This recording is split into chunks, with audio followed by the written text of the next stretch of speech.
আমরা গরমকালে গরমের প্রচন্ডতা অনুভব করি, আবার শীতকালে আমরা শীতের তীব্রতা অনুভব করি কিনা?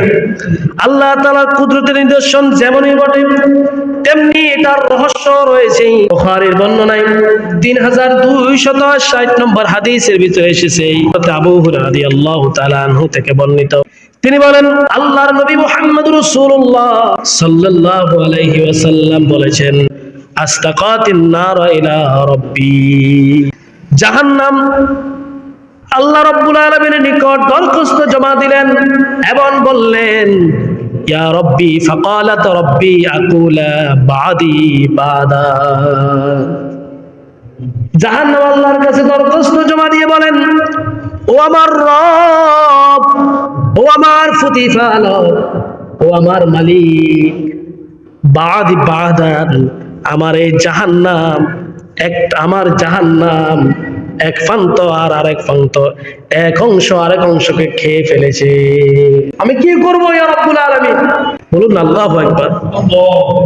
পৃথিবীর সৃষ্টির শুরু লগ্ন থেকে জাহান্নামকে নির্মাণ করে এখনো পর্যন্ত ওই জাহান্নামের ভিতরে ফুটাচ্ছে। আল্লাহ তাআলা রাসূল বলেছেন, জাহান্নাম আল্লাহর কাছে দরখাস্ত জমা দিলেন, ইয়া রাব্বুল আলামিন, বাদি বাদান, আমার এক অংশ আরেক অংশকে খেয়ে ফেলেছে, আমি কি করব? তখনই আল্লাহ পাক রব্বুল আলামিন ফাআযিনা লাহা ফি নাফাসাইনি, নাফসিন ফি শিতাই ওয়া নাফসিন ফি সাইফি।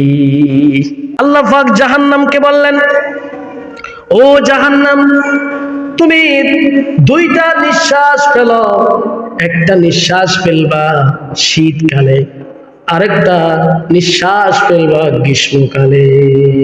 কয়টা? এই কারণে খেয়াল করেন, শীতকালে যে নিঃশ্বাসটা জাহান্নাম ফেলেছে ওটা হলো শীতের গরমে আগুনের যে ধোঁয়া রয়েছে, ধোঁয়াটা যেরকম ঠান্ডা কুয়াশান্ন, ঠিক তেমনি দুনিয়ার বুকে শীতকালে আমরা শীত অনুভব করি, ঠান্ডা অনুভব করি।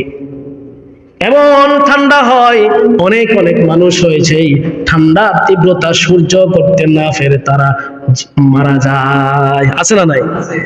ঠান্ডার কারণে অনেকে মারা যায় না? ঠিক তেমনি আবার দ্বিতীয়টা নিঃশ্বাস জাহান্নাম ফেলেছে, সেটা হলো গ্রীষ্মকালে প্রচন্ড গরম, গরমের কারণে স্ট্রোক করে অসংখ্য মানুষ, তারাও মারা যায়। আছে না নাই? কিন্তু আল্লাহ তাআলা তার বান্দাদেরকে পরীক্ষা করার জন্য, ঈমানদার বান্দাদেরকে পরীক্ষা করার জন্য এই দুনিয়া আল্লাহ তাআলার এই কুদরত, সুবহানাল্লাহ, এই কারণে আমরা এই তীব্রতাগুলো অনুভব করে থাকি।